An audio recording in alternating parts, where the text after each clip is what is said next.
Hello दोस्तों, welcome to my channel. दोस्तों, आज की मेरी वीडियो का टॉपिक बहुत ही ज़्यादा इंटरेस्टिंग है। मेरी वीडियो का जो आज टॉपिक है वो ये है कि वो ऐसी क्या चीज़ है जिसको यूज़ करने से, जिसको आप लोग अगर इस्तेमाल करेंगे या अपनी ज़िंदगी में लेकर आएंगे तो आपके पूरे घर वाले नमाज़ी बन जाएंगे। तो दोस्तों, मैं आज आपको बताऊंगी कि जिन लोगों के घर में नमाज नहीं पढ़ी जाती या जिनके दिल नहीं करते नमाज पढ़ने को, तो वो ऐसा क्या करे जिससे उनका दिल मुतमईन हो जाए और वो भी नमाज की तरफ आ जाए। दुआ ही एक ऐसी चीज़ है जिसको इंसान अगर दूसरों के लिए करे या अपने लिए करे तो वो ज़रूर पूरी होती है। हज़रत मोहम्मद सल्लल्लाहु अलैहि वसल्लम के दुआ करने से ही हज़रत उमर फ़ारूक भी इस तरफ आ गए।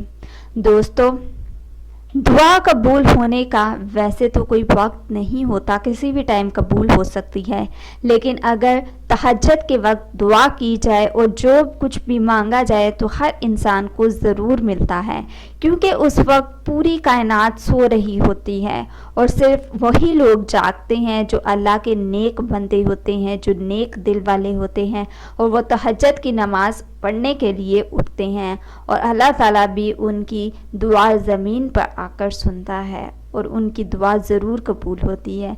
दोस्तों, आप लोग खुद भी कभी आज़मा कर देख लें, अगर आप तहज्जुद के वक्त कोई भी चीज़ मांगेंगे तो आपकी हर दुआ, हर दिली मुराद पूरी होगी। तो तहज्जुद का वक्त एक ऐसा वक्त होता है जब पूरी कायनात आराम फरमा रही होती है और सिर्फ अल्लाह के नेक बंदे अल्लाह की इबादत में मसरूफ़ होते हैं। तो दोस्तों, इसलिए चाहिए कि तहज्जुद की नमाज़ भी ज़रूर पढ़ें। सो ये थी आज की मेरी इन्फॉर्मेशन, मेरी वीडियो। सो मज़ीद वीडियोस के लिए हमारे चैनल को सब्सक्राइब करके जल्दी से बेल आइकॉन के बटन को प्रेस कर दें। वीडियो पसंद है इसे लाइक और शेयर ज़रूर करें।